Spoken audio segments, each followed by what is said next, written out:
It was finally time to say goodbye to Thoreau and the anonymous lifestyle that had served Lawrence well.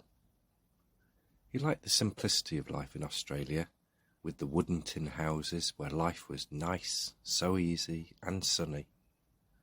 His next stop is America, where he suspects he will stay for a month or two, with a detour via the South Sea Islands. Catherine Pritchard provided Lawrence with a set of novels, poems and plays from the likes of Louis Esson and Fernley Morris, but he was unimpressed, as "they all make me feel desperately miserable. My, how hopelessly miserable one can feel in Australia." On a more positive note, Pritchard had sent him a copy of The Black Opal, the first of her mining novels, which he kept to read on the voyage. His correspondence during August is relatively slim, with Catherine Mansfield receiving a one-word card from her birthplace Wellington that read "Ricordi," which means remembrances. How like him, she informed her husband John Middleton Murray. The Lawrences left on the RMS Tahiti on the 10th of August, a ship he described as like a big boarding house staggering over the sea. And stagger it did, sinking in 1930 after propeller failure.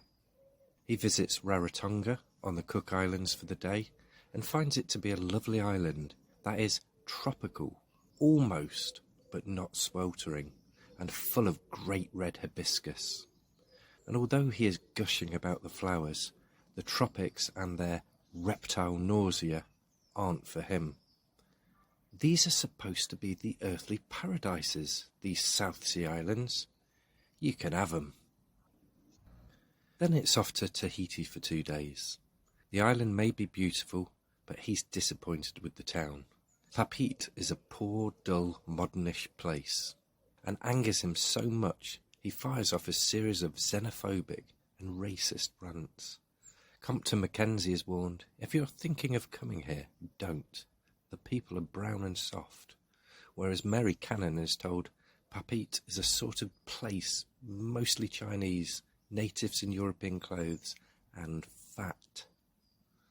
Lawrence was a pigeon-chested workaholic who loved hard graft. Presumably soft, fat people offended his work ethic, which may explain why he starts longing for Taormina, so he can once more admire the local peasants working bare-chested in the garden, though they inevitably annoyed him too. At Tahiti, he has the misfortune to bump into a crowd of cinema people who have been making a film. This was Lost and Found on a South Sea Island, broadcast in 1923, and involves Captain Blackbird rescuing his daughter from warring natives on Pago Pago. Nice. Lawrence described the cinema people as undistinguished and common. This may be because he saw cinema as an emotional barrier that disconnected people from their feelings. The pictures are cheap and they are easy and they cost the audience nothing. No feeling of the heart, no appreciation of the spirit, he wrote a few years earlier in The Lost Girl. Raymond Williams he was not. But when we dig a little bit deeper, beneath the moaning and insults, we get to the heart of the real problem. For 25 days he has been confined on a boat, albeit in first class, with 60 passengers, and one simply aches to be alone, away from them all, as he had been in Australia. To be alone and to be still is always one of the greatest blessings. The more one sees of people, the more one feels it isn't worthwhile. He would soon have his wish.